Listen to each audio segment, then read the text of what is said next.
এই ভিডিওটা আমার ছিল 10 রমজান ইফতারিতে। আলহামদুলিল্লাহ দেখতে দেখতে রহমতের 10টা রমজান পার করে ফেললাম আর মাগফিরাতের 10 দিন শুরু হয়ে গেল। আর আমি যখন ভিডিওটা আপলোড দিচ্ছিলাম তখন হচ্ছে রমজান 12, মানে মাগফিরাতের 2 দিন আলহামদুলিল্লাহ চলছে। আলহামদুলিল্লাহ 10টা দিন রহমতের অনেক ভালোভাবে কেটেছে। এখন ইফতারি সময়, তো ইফতারি রেডি করে নিয়ে সবাইকে নিয়ে পরিবারের সবার সাথে একসাথে আমরা ইফতারিটা করছিলাম।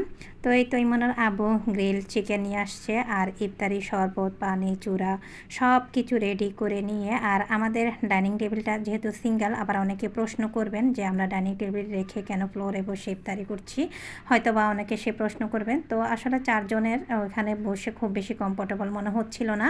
আমার মনে হচ্ছে নিচে বসে ফ্লোরে ইফতার করাটাই বেশি আরামদায়ক। তো এখানে মিহিদানা, তারপর শরবত আর লাউয়ের সেমাইও রান্না করেছি। এটা আমার ইমনের অনেক বেশি পছন্দের, যদিও এর মাঝে কোনো প্রকার কিশমিশ থেকে শুরু করে কিছু কিন্তু অ্যাড করা হয়নি, শুধু ঘি আর দুধ দিয়ে চিনি দিয়ে রান্না করেছি, এলাচ তেজপাতা দিয়ে।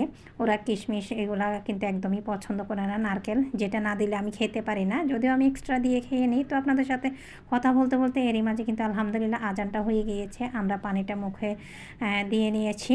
তো সব কিছু এই তো এখন যে আমি গ্রিল চিকেনটা খাচ্ছিলাম, এখন রাত 11টার মতো বাজে। তারাবি পরে উঠে সমস্ত কাজকর্ম করার পরে একটু ক্ষুধা লেগে গিয়েছে, ভাবলাম একটু গ্রিল চিকেনটা খাই। তো ইফতারির পরে লং টাইম আবারও কাজকর্ম করতে হয়, কাজকর্ম করে নামাজ কালাম পড়ে তারপর রাত 11টায় এই ভিডিওটা আপনাদের সাথে শেয়ার করছি। তো আলহামদুলিল্লাহ আল্লাহ যেন সবার রোজা 30 রমজান খুব ভালোভাবে পার করেন, যেভাবে গত 10 দিন রহমতের আল্লাহ পার করেছেন।